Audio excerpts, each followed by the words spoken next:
presented by KRS Music। अपना आशिक के काहे भुला गइले रे,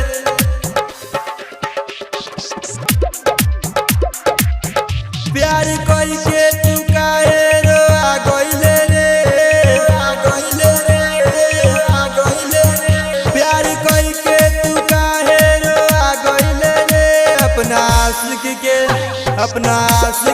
काहे भुला गइले रे, अपना आशिक के काहे रोआ गइले रे, अपना आशिक के काहे भुला गइले रे, भुला गइले रे। गौरव डिजिटल रिकॉर्डिंग स्टूडियो कांचा चौक। झूठ है वादा उ तो हर पीरितिया, झूठे के खैने रहूं प्यार में तू किरिया, प्यार में तू किरिया, प्यार में तू किरिया। झूठ है वादा उ तो हर पीरितिया, झूठे के खैने रहूं प्यार में तू किरिया। जगल किस्मत सोला गइले रे, जगल किस्मत सोला गइले रे, अपना आशिक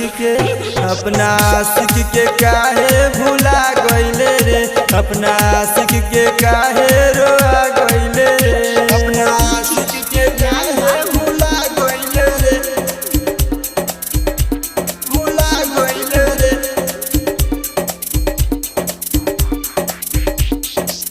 कहत रहलू डोली जाई तोरे अंगना, तोहरे ही नामे पेनम हाथवा में कंगना, तोहरे ही नामे पेनम हाथवा में कंगना।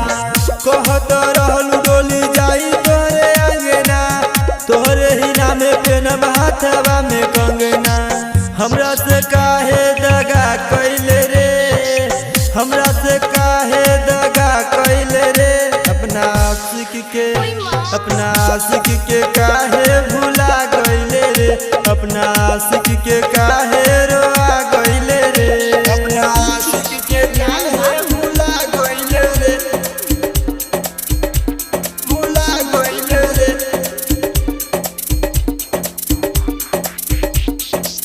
गोविंद प्यारा के रहू तू तो जान रे, दो जिस्म रहे बाकी एक ही परान रे, एक ही परान रे, एक ही परान रे।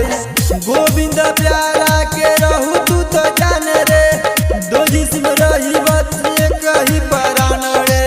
बोला काहे हमसे दागा कइले रे, बोला काहे हमसे दागा कइले रे, अपना आशिक के काहे भुला गइले रे, अपना आशिक के काहे रोआ गइले रे। गौरव डिजिटल रिकॉर्डिंग स्टूडियो कांचा चौक।